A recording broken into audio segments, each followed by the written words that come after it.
Oh, well, it's not. It's not auto-focusing now like it usually does.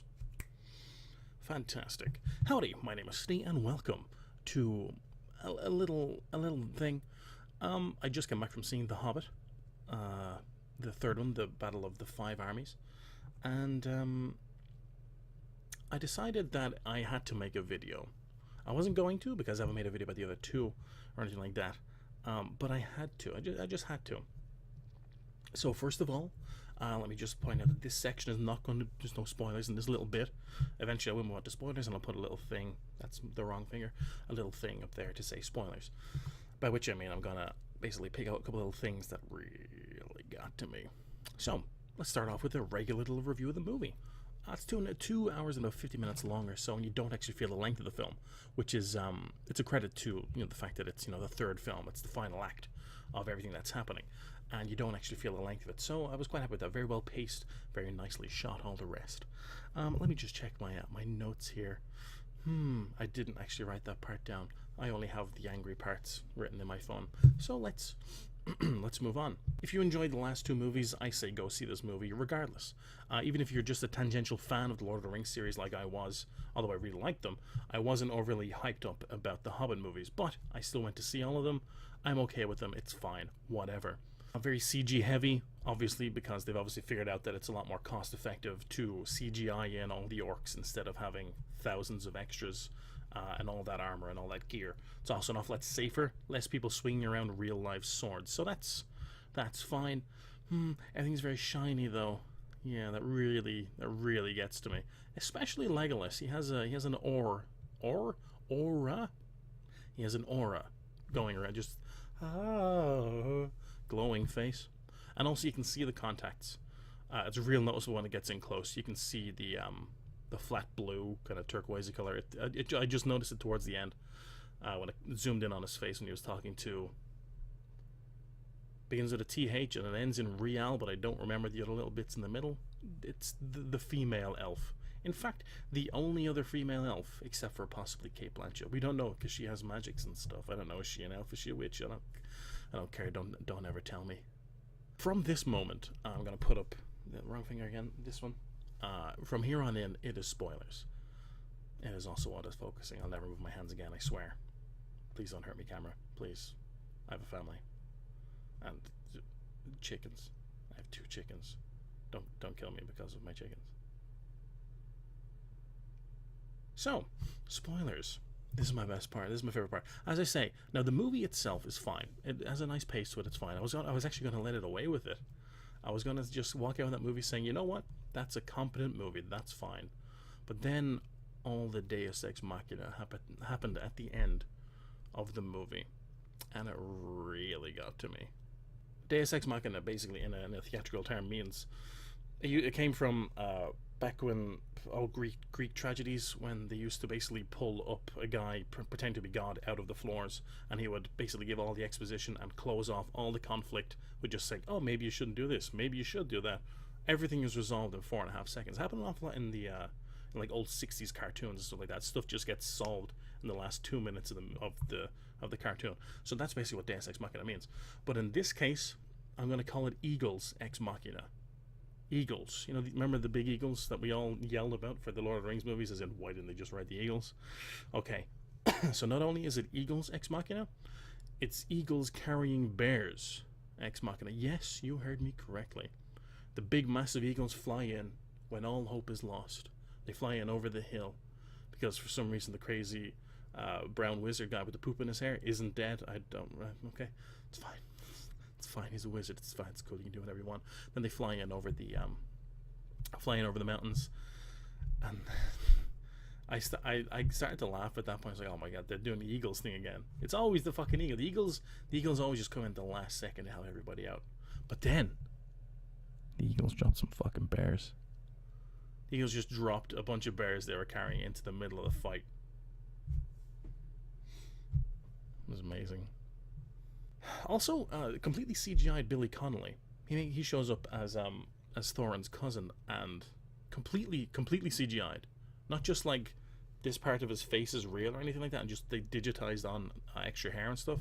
It's a completely digital face. I understand that Billy Connolly's not in the best shape or best form at the moment. And I wish him all the best and all that jazz, of course. Love Billy Connolly. But why did they have to get him if they knew that? Like, I understand he can't swing a sword, he can't swing an axe or whatever. But why just fully CGI? Oh, it's okay, Steven. It's okay. It's just to save on the budget, save on the safety of everybody. Okay, it's fine. I'll let it slide. Let it just wash away. Wash it away. Next. Everybody was wondering why there was a secondary bad guy orc. There was the big head guy orc with the slices on his face, but there's also the other guy with the metal on his face. Pretty much the exact same hand gestures for them, but completely different if you pay attention. So I always wondered why he was there. It's just, oh, this is just a second in command guy. Okay, that's fine. But then, it turns out he's used to solve the conflict between, I'm gonna say, Killy, the only handsome dwarf, and apparently the only reason he's handsome is because he doesn't have a beard. Anybody else notice that? Is it just me? No? Okay, he's got a little bit of stubble, but that's it. No one else is going to point that part out? Okay, that's fine. That's out of focus, but it's also fine. So he's there to bring conflict to his situation. He's fighting against Killy and the big orc Metal Face. I'm going to call him Metal Face, if that's okay with the Metal Face. I'm sure he has a regular name. I'm sure his mother loved him, but I'm just going to call him Metal Face. It's not a slight on his disability of having metal on his face, but he actually has metal on his face. So I'm going to just go ahead and just call him Metal Face. So Metal Face and Killy are fighting. Metal Face and Handsome Face. No. Metal Face and Killy are fighting. And like, okay, so this is what it is. It's to give Killy something to do, basically. But then, the red-haired elven lady, I think it's Ariel.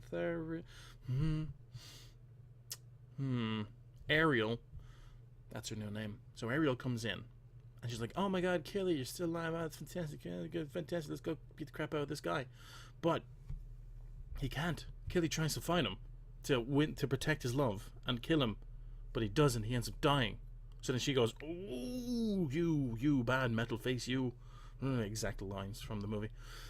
And she jumps up and tries to kill him as well to get revenge for killing Killy. But she doesn't. She gets beaten up as well. Then Legolas comes in, and Legolas is like, "Hey, stop fighting up on my love lady, because this triangle has now broken and is now just a straight line, and I'm gonna touch my elvins." Is that a thing?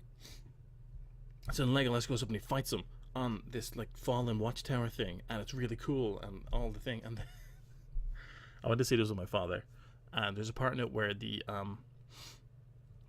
a big orc big troll guy falls from up high over the edge and breaks through some of the platforms that they're standing on, and then Legolas runs and he jumps, and he's jumping on the falling debris and still getting lift.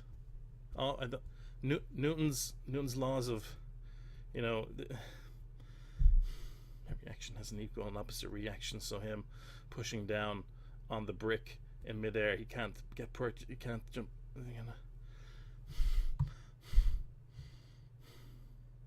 And then he climbs up approximately about 10 feet up and about 15 feet across. That's the kind of the amount he would have fallen down.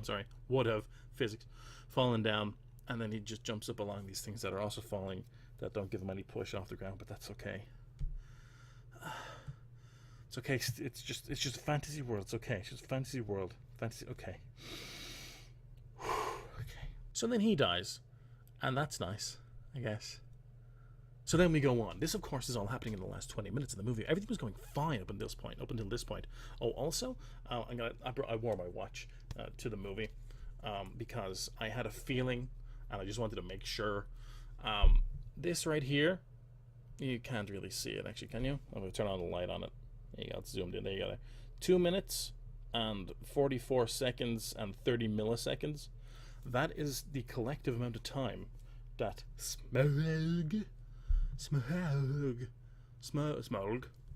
Also, they call him Smaug in this movie, even though they call him Smog and Smaug and Smarg in the last two movies. So they finally, I guess, settled on the way of pronouncing his name, and it's Smaug instead of Smog, which is what Gandalf. Oh my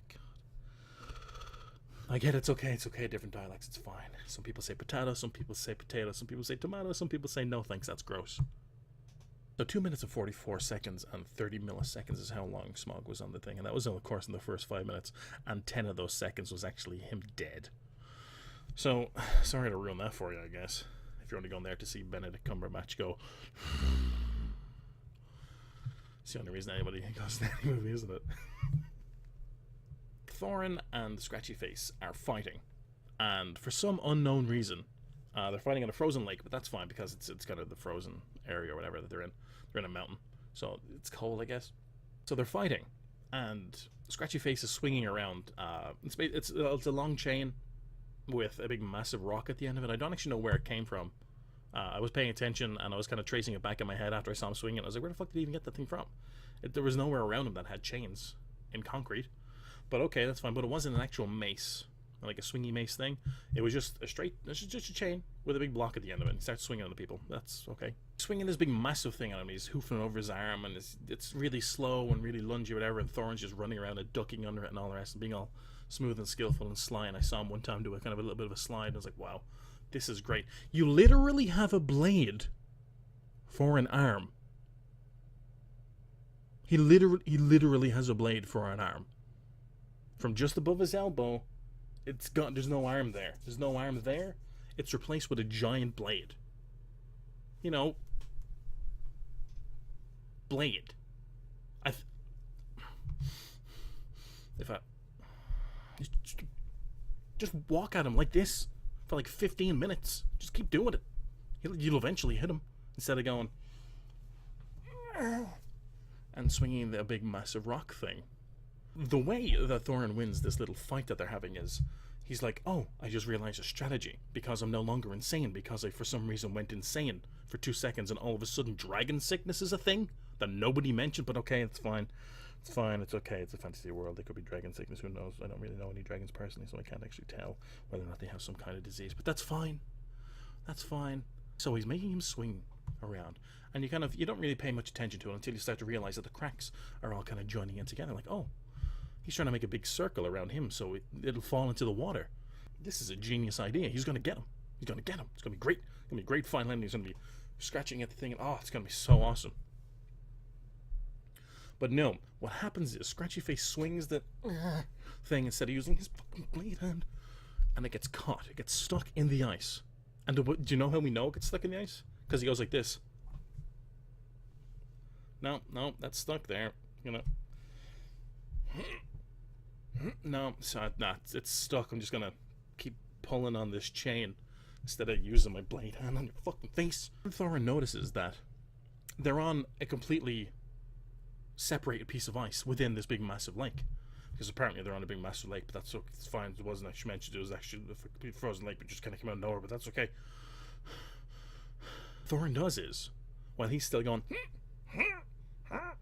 instead of taking a step forward and swing it, fucking knife. It literally has a blade for an arm.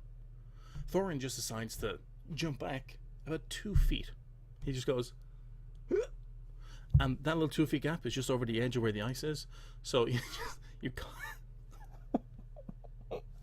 I laughed out loud in the scene when this happened, because the ice just slowly starts to fall back like this, and the orc kind of goes whoa, whoa, and then he just slowly falls into the water.